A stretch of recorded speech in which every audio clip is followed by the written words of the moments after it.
Welcome back one more again to the Hood Table, to all my hoodies. This is your girl Tanya coming at you with another The Hood Table podcast.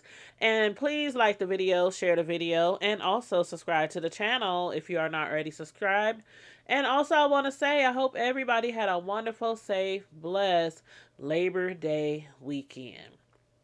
Now that we got all that out the way, let's get started on what we have found out in this R. Kelly trial for days 10 through 12. I know your girl's a little behind, but I warned you last week with everything going on in the holidays and my son moving to his new apartment.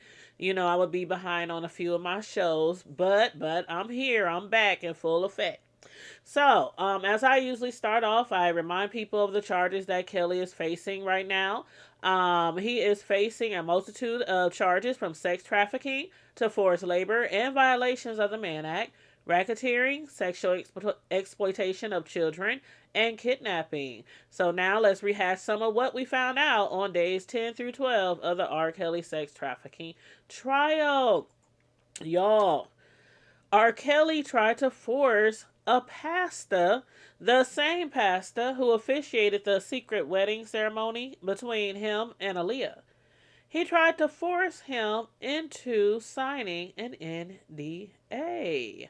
Can you believe it? Of course you can. He tries to make everybody sign an NDA. But anyway, the pastor, although he was not aware enough of Aaliyah's age, he was smart enough not to sign the documents. Pastor Nathan Edmonds is his name, and I actually looked him up.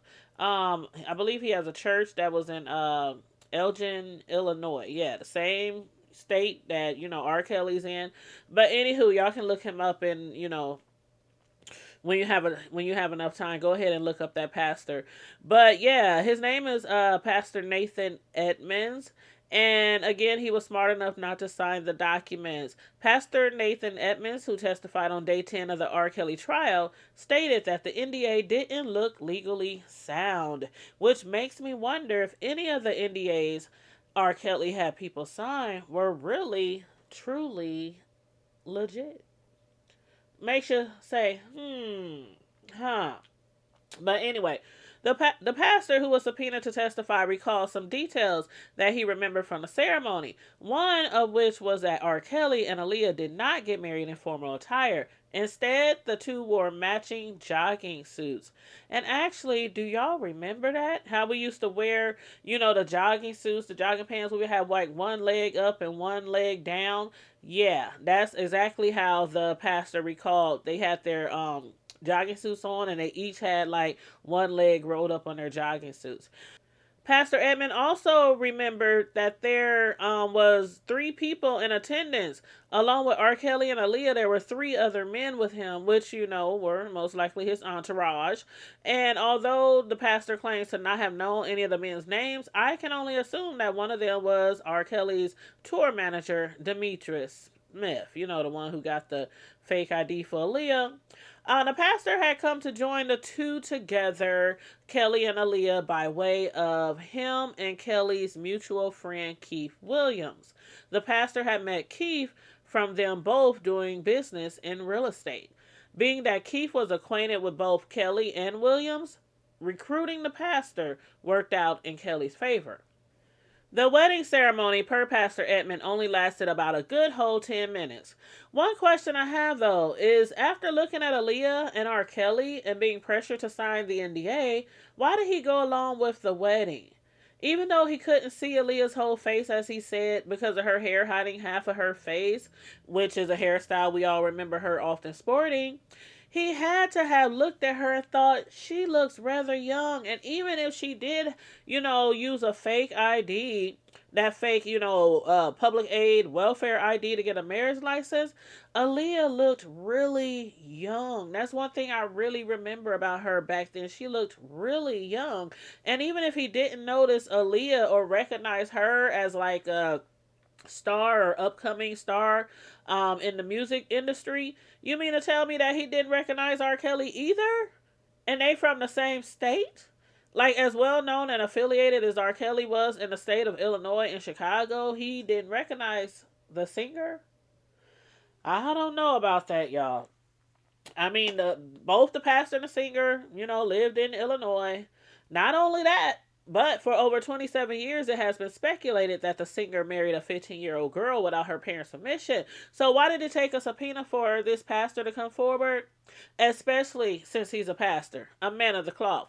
He even refused any money that was offered to him to perform the ceremony. On the stand, he explained how they offered him like $25 or $50, something like that, which he again refused. Not refusing any money to marry someone also led me to wonder if he in fact knew who Aaliyah was. Even though he stated in court how he didn't know or recognize Aaliyah as being anybody important or well known, what he said was, I didn't think it was anybody special. I didn't understand it at all, but he knew that something was wrong. He said the NDA didn't look like it was legally sound or an official document, or Aaliyah looking really young and R. Kelly much older. I don't know. I don't know, child. I don't know. But anywho, moving along. Besides that pastor, there was a few other women to testify last week as well, and one of them was a witness named Alexis. The other went by the name Kate, but we'll discuss Alexis first. Alexis testified that when she was 15 years old, she met Kelly during a 2006 concert in Jacksonville, Florida. And as usual, the singer gave Alexis his number. They both met up at a local mall on the next day.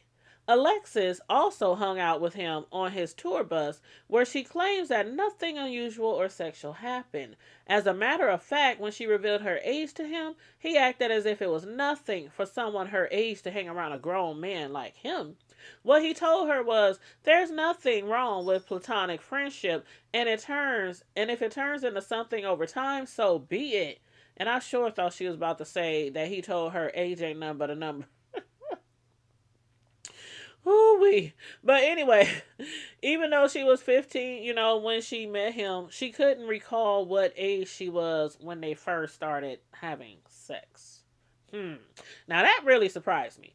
I can remember my first time, what age I was and who it was that I was having sex with. But anywho, she didn't want to testify in the first place, which I guess is lucky for her, because Kelly's defense attorney, Devereaux Koenig, has been grilling all of the other ladies on the stand all week long, but did not cross-examine Alexis not one time. From day one of the trial, Kelly's defense team has been implying that the relationships he had with the accusers were consenting relationships. Nicole Blank Becker told the jury in her opening statement, these were individuals who knew what they were getting into, said the defense attorney. Besides that, Alexis testified that her situation was a positive one with the singer, much different from the other accusers who defense attorney Nicole Blank Becker has attempted to make out to be liars who were in a long-term consensual relationship with Kelly. Alexis told the jury basically how well kept she was when being holed up in a hotel or at the singer's home. Kelly's entourage would make sure that she didn't want for nothing. At least that's how the witness made it appear. They had a booklet, they called it room service. You could order whatever you wanted from nearby restaurants, she said, regarding getting food at Kelly's suburban Chicago home. This is somewhat opposite of what some of the other accusers have testified to thus far. For like the last week, we've heard several women, being forced to urinate in cups and not being able to order food without permission from the king of R&B, when Alexis claims that she was basically waited on hand and foot. And again, she was not cross-examined that day by Kelly's defense attorney. Not one time, not one question.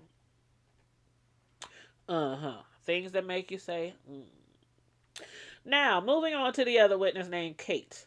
Friday morning on the stand, she testified that Kelly had also given her herpes. Surprise! Not. And I'm beginning to wonder just how many people are walking around this earth carrying the herpes virus from R. Kelly. But at least she was a full-grown woman at the age of 27 when she met the singer. Through a mutual friend of theirs, Alexis met Kelly in Chicago 2001. The first two times they met up was at Kelly's infamous studio, where he attempted several times to have sex with her. He even attempted to get her to engage in a threesome with him and another woman. Each time, she said that she kept telling him no. Alexis didn't have sex with him then, but she eventually did, like they all do. Their relationship lasted from 2001 up until 2004. As with some of the other accusers, when they did first have sex, she asked him if he was safe. She was very concerned, like a lot of people back in those days, about, how many sexual partners she's, being with, how many sexual partners her partner has been with, and about contracting AIDS or any other STD. Prior to it, I had asked if he was going to wear something, she recalled. At first, he just kind of looked at me quizzically. I repeated it. I said, "Are you going to use something?" He just said no. I had asked him if he was, quote, unquote, okay. Kate continued explaining that she meant if he was STD free. Kelly's response, she said, was either a look or just a no. But she couldn't recall the actual answer. Now, Kate told the jury that she was first diagnosed with the herpes virus in 2001, then later admitted to being in a relationship with him until 2004.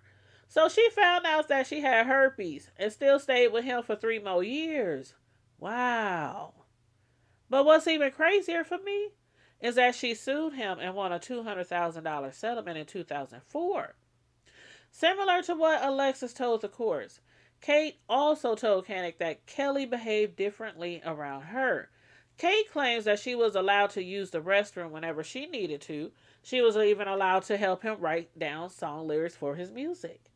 So maybe, just maybe, that's why she testified under oath that after the settlement, she still continued to try to see Kelly.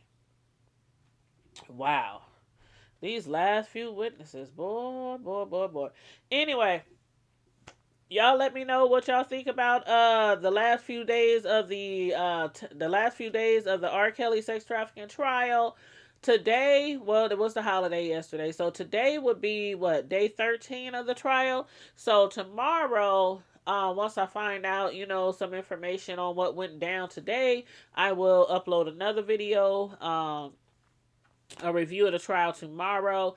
Tonight, for all our Power fans, Power, we is doing reviews right now on Power spinoff 3. Book 3, Raising Canaan. So we will be reviewing the latest episode of that came on a few nights ago. We're going to be reviewing that tonight at 8 p.m. So if anybody wants to tune in tonight for our Power Raising Canaan review, please tune in at 8 p.m. And again, everybody, please like and share the video. Subscribe to the channel if you're not already subscribed. Please and thank you very much. And stay safe, be blessed, remain vigilant at all times, and always remember to keep it hood. Bye.